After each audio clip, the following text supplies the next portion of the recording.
প্রবল বৃষ্টিতে রাস্তার পাশের একটি ছাউনির নিচে দাঁড়িয়েছিলেন কয়েকজন পথচারী।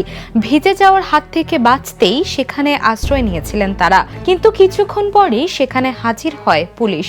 একে একে সবাইকে ছাউনির নিচ থেকে বের করে দেওয়া হয়, কারণ ওই পথ দিয়ে যাচ্ছিল একটি ভিআইপি গাড়ি বহর। ঘটনাটির ভিডিও সামাজিক যোগাযোগ মাধ্যমে ছড়িয়ে পড়তেই শুরু হয়েছে তুমুল আলোচনা।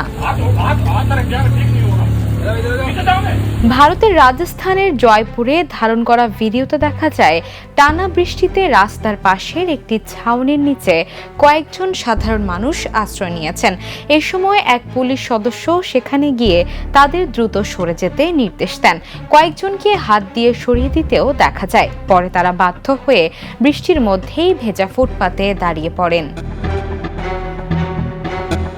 এর কিছুক্ষণ পরই পানি জমে থাকা সড়ক দিয়ে সাদা রঙের একটি এসইউভি সহ কয়েকটি গাড়ির বহর দ্রুত চলে যায়। দাবি করা হচ্ছে এটি একটি ভিআইপি কনভয় ছিল এবং সেই কারণেই আশ্রয় নেওয়া মানুষদের সরিয়ে দেওয়া হয়।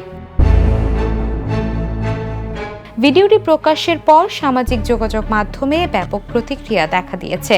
অনেকেই প্রশ্ন তুলেছেন, ভিআইপি চলাচলের সুবিধা নিশ্চিত করতে সাধারণ মানুষের নিরাপত্তা ও স্বাচ্ছন্দ্যকে এভাবে উপেক্ষা করা কতটা যৌক্তিক।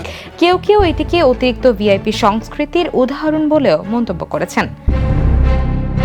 Desk report, the news.